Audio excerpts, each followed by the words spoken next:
Dulu adik berjanji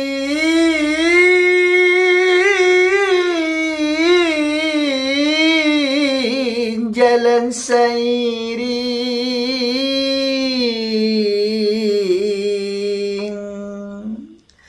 kini bapa dia udah merandong.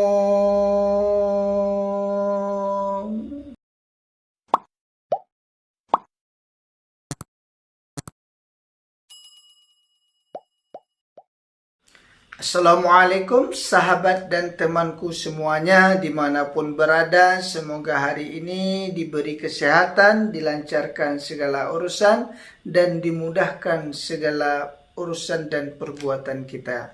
Sebelum menonton video ini, jangan lupa untuk like, comment, share, dan subscribe ya teman-teman, karena semua itu gratis alias tidak bayar. Cepatan, yang belum subscribe silahkan subscribe terlebih dahulu. Kata-kata untuk hari ini tolong didengarkan, semoga terhibur. Ramilah urang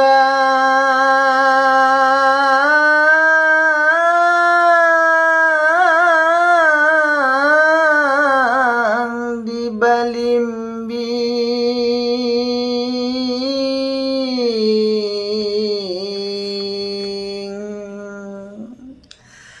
raminan sadang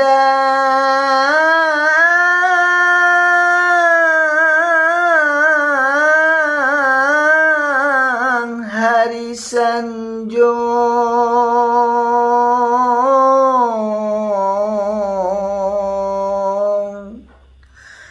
Dulu berjanji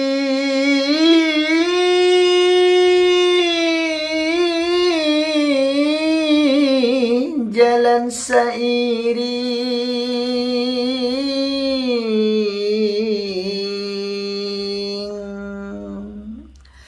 kini bapa dia udah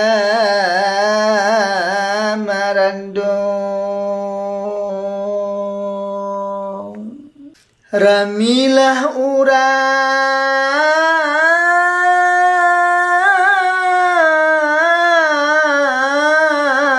di Pasar Balimbing,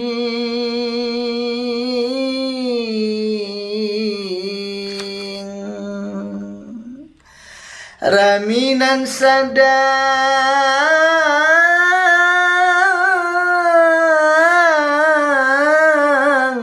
di hari sanjong.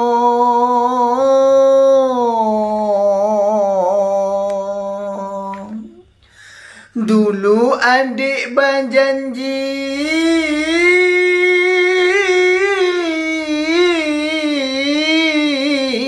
jalan seiring,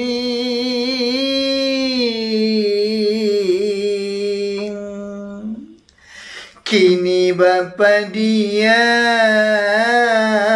udah merandong.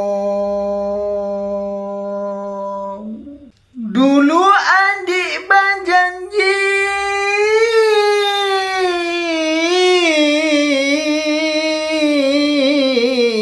jalan seiring,